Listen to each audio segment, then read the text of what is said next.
Am I the a-hole for not letting my husband control the money in our house?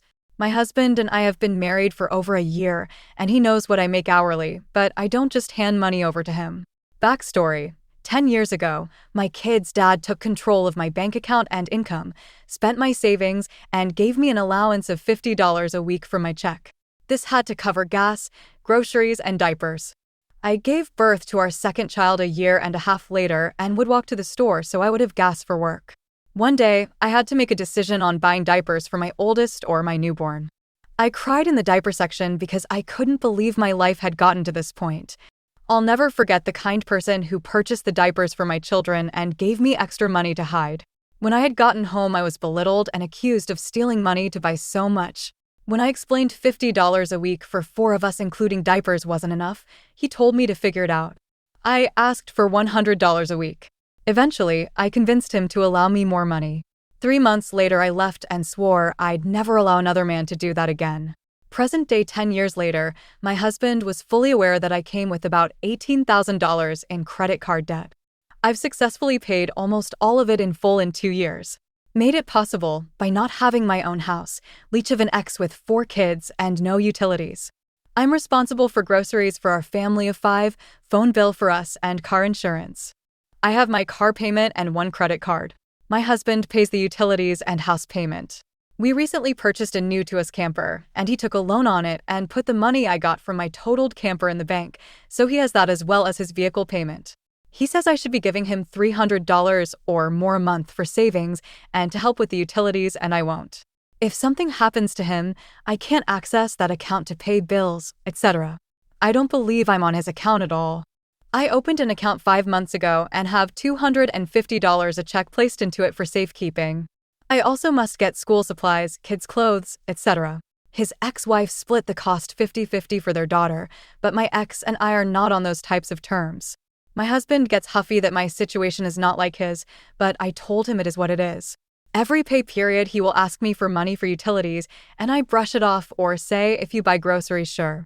He says I don't know how to save money and he should have what is left of my check each week for vacation, going to dinner, etc. I won't do it. The mere thought of having an allowance again terrifies me. Do I overspend some weeks? Yes, but I don't use a credit card to buy items anymore. I don't rob Peter to pay Paul like I did in 2020. I budget right down to coupons for groceries and what my grocery bill will be before I enter the store.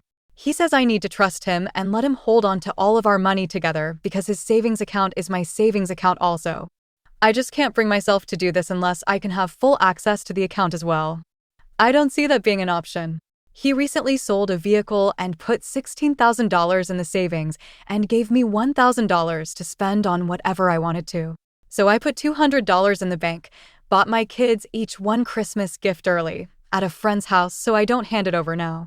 They were on sale and I paid $200 a piece per item, ordered myself new glasses, $275, and contacts, $150. I wanted a hoodie for $20 and he said, I gave you money, did you spend it already?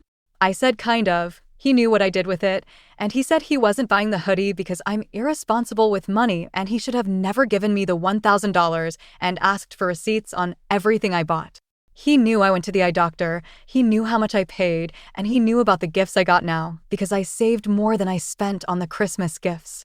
He's been very pushy about just holding all the money that his friends are beginning to make comments about it. Telling me I need to pay when we go out for drinks, telling me I need to pull that debit card out and pay the tab. I probably have $10,000 in the bank. I leave the tip. I don't drink when we go out aside from water.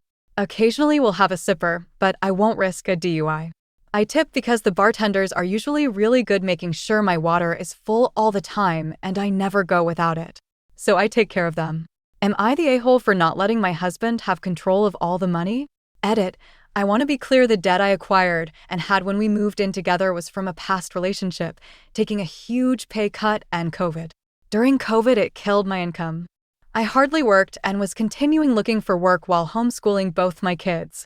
I robbed Peter to pay Paul, and my ex-boyfriend who lived with me didn't want to help with anything and was a huge financial burden. I had to get that reeled in. Edit 2. Our incomes are similar currently. In January, I was put up for a promotion, and once my training is complete, my monthly income will be 1.5 times more than his current monthly income. My current income based off his base pay and not OT yearly is about $6,000 a year difference annually and can go up to $20,000 with OT. Edit 3. His bills amount to roughly $700 a month. House is $400, leaving $300 openly for gas, water, electric. Mine, car insurance, $250 a month. It just changed again because he sold a vehicle and bought a different one.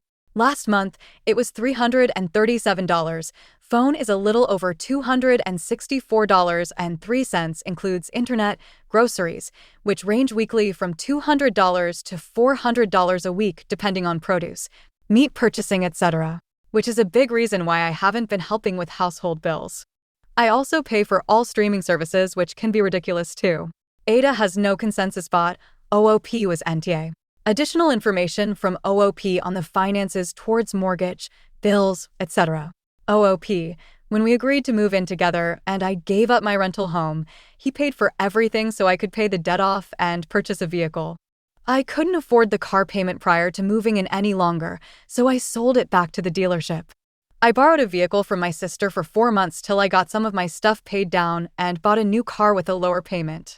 After about 5 months of relying on him for everything, he asked if I wanted to cover groceries since I do the cooking, home inventory, toiletries, kitchen supplies, etc., and I took that on as well as taking the phone bill and car insurance. He said since the house and utilities were in his name and my kids and I moving in didn't change much aside from water, he wasn't concerned on me paying those because the main thing in the house that has went up is groceries. We had balanced it out with the house payment and utilities being about $650 to $700 in total. Myself paying for car insurance $300, for 3 vehicles and a camper, phone payment $200, as well as being the person to buy all the groceries. It was even enough that he pays the utilities and house. Relevant comments. Commenter 1, and TA, he doesn't need to have your money, that's yours. Is there a massive difference in income? Is there a massive difference in what he pays out for monthly bills? OOP, from my understanding, with me paying for groceries, I pay out more than he does, because let's face it, grocery costs have tripled. I want to say including house and utilities alone, it's about $700 a month on an extremely hot month or cold month for heat and AC. Phones and vehicle insurance costs $500 a month, and add groceries, which, depending on what I buy, can be $200 to $400 a week. OOP should be cautious on having a joint account with her husband, likely to be financially abusive. OOP, he says it is part of being married. My sister has been married for 20 years, and they don't share bank accounts. So, to me, having their own account is normal. I've never been married before. He's also made a comment about how not allowing him access to my money is I'm hiding what I have so I can plan to leave in the future. Does OOP or her husband earn more money than the other? OOP, he's been the breadwinner, but I've recently been placed for a promotion, which will jump my income by $1,000 a month or more. Before this news, he was pushy about wanting all the information on my money. Now that it is getting closer, he is pushing harder. When I buy something for myself, I got a pair of shoes for walking. He asked if I got my raise, and I just say I wish. He said when I do, I have to give him $500 of it so he can keep it for safekeeping. Update, 4 months later. I took some of your suggestions previously. Asked him to go to marriage counseling, and he declined because he didn't have any issues in our marriage except me. Suggested a joint bank account for bills and bills alone, and we have separate accounts for our savings. This argument was pretty much the end of our marriage for me. I opened my own savings account at a different bank than I currently banked through. I didn't have a debit card, and if I needed to pull money out, I had to physically go to the bank. I picked up side cleaning jobs for spending money, so I wouldn't really touch either account I had. We went to a sporting event with our children. I have 2, he has 1 from previous relationships. After the event, the kids wanted fast food, which was okay by me. It was late, and I didn't want to cook. He asked me when we won the lottery, and I told him I didn't feel like cooking, so it was fine, and handed him $20. 3 days later, I went to work. Apparently, he had other decisions with the money in his account that he wanted me to put money into. I came home to the ugliest damn car in our driveway. He wasn't home. He was at the bar, so when he pulled in the driveway, I pretended to be sleeping so I wouldn't blow up that night on him. Since he had been drinking for 5 hours, I knew it wasn't the best idea anyway. He was mad at me when I woke up in the morning because I didn't say goodnight to him and was asleep by the time he got home. He said I don't have to worry because he was going to take a loan out on the car to put the money back in his savings account. The same thing he did with the camper when I gave him money for it. Had I actually given him money to put in the savings account, it wasn't our money, it was his money. Financial decisions were his and his alone, apparently. I started looking for an apartment when I got to work, and within 3 hours I was signing paperwork and getting a cashier's check for a security deposit. I told him the day before I was moving that I was leaving, and he asked me how I could do this without talking to him. I said, well, you bought a car without talking to me first, so I got an apartment without your permission. Filed for divorce on my birthday. I've been called a gold digger, accused of having an affair, and being blamed for his financial problems he is currently in. The camper I practically paid for, and he decided to get a loan on it to have money in his savings account. He doesn't want any more and said I have to pay for the cost of the loan to get it out from under him when I don't see why I should have to. Since I gave him cash, I don't have a trail on what it was for when I gave him the money, nor did he ever put it in the bank after I gave it to him. So if I want the camper, I don't really have a choice but to do it. He's asked for cash for the camper, and I literally laughed out loud at him and said I did that once already and I'm not doing it again and having to pay additional anymore. He calls me asking me for the truth and if I was really cheating on him, and that caused for me to leave because I wasn't watering his garden. I told him marriages end for other things and not just affairs, and told him to seek therapy because he has a lot of unresolved issues from his previous marriages if he assumes I cheated on him. I'm getting a divorce. After divorce, I'll be looking to purchase my own home and having absolutely no contact with him. My children and I are thriving already in our little apartment, and I'm managing my money very well. He wanted someone to depend on him and need him. That just wasn't me. OOP on her ex's prior marriages. OOP. Both his ex-wives have remarried, and he's friends with them. I don't think if they were all friends that their marriages ended badly. Commenter 1. People like your soon-to-be ex-husband are very good at deceiving their evil. They look for a victim who's already been traumatized and then play their cards right so that you feel safe in them. Once they have you in a position they feel they have you controlled, they slowly start tightening the noose. Comments about an outfit or plans you made, financial control, a little shove, and then an immediate apology. Different methods, the end result is all the same: control. Congratulations for getting out of that. OOP. He had everyone fooled.